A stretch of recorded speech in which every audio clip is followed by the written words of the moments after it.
The Nagaland Indigenous Peoples Forum on February 17 organized a symposium on the India-Myanmar border issue under the theme Reconsidering FMR Removal and Border Fencing. The symposium saw the participation of activists, academicians, intellectuals, members of political parties and representatives from various tribal and frontal organizations from across Northeast who voiced their concern regarding the recent decision of the Government of India to end the free movement regime and fencing of the India-Myanmar border. The participating organizations included the Kuki Inpi Manipur, Zo Reunification Organization, Mizoram, Kuki Inpi Nagaland, Indigenous Peoples of Mungdang Chungkham, Assam, Manipur Naga Youth Organization, Nagaland GB Federation and several others. Political parties whose members also took part included Rising People's Party, NDPP and NPF. The symposium adopted a written resolution drafted by the members of the core committee opposing the scrapping of free movement regime and the proposed border fencing. The resolution will be sent to the Prime Minister of India. The Centre and the advocates of FMR have time and again said that scrapping down FMR will bring down illegal trade along the border. Do you think scrapping of FMR will have an effect on this? Illegal drugs and other things, will it be stopped by this? It won't happen, nothing. Everything will be all the same because this FMR is there, it is removed, or border fencing is done or not done. It will be all the same because this is a business. Especially this Burma, as we all know, it is, what should I say, from Golden Triangle, everything comes up. So they cannot say that one fix. So they better keep things normal like before. Let them not remove the FMR. Let them not go for border fencing.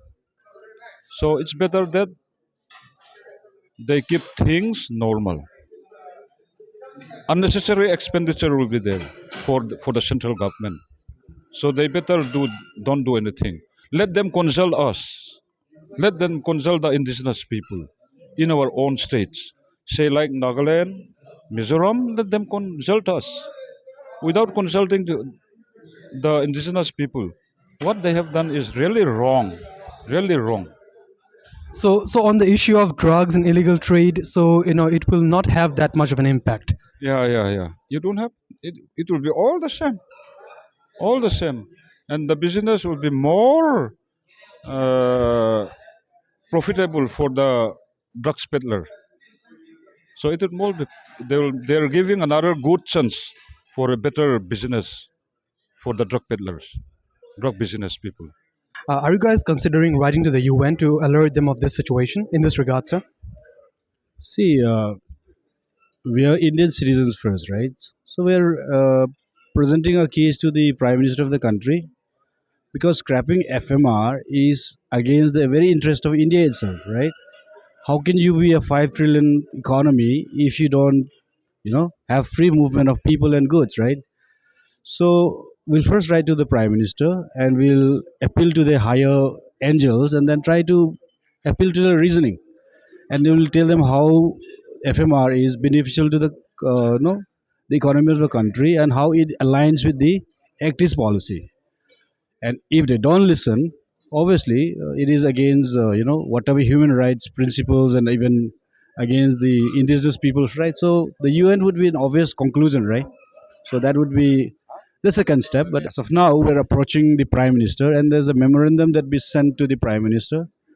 I hope better sense prevail, and then this is basically India shooting itself in the foot, and that is something we all have come together and a bigger voice so that India would wake up, and then it's a blunder India would commit in terms of its economic goals and also in terms of its long-term vision in terms of foreign policy. So we're here to stop or to open the eyes of the powers that be that this is a wrong policy, because the earlier policy that they have set in place is in alignment with the human rights of the people living in those border areas and also the international lines, and also it is good for Indian economy, right? And also it aligns with the basic UN human rights principles, right? You can't separate a family just because they happen to live in the international borderline, right? That's how we see it. So yes, we'll first approach the government of India. Obviously, if they don't listen, then the UN or people's movement would be the obvious choice. Don't forget to like, share, and subscribe to East Mojo. For any queries, put them down in the comments section below and press on the bell icon for notifications.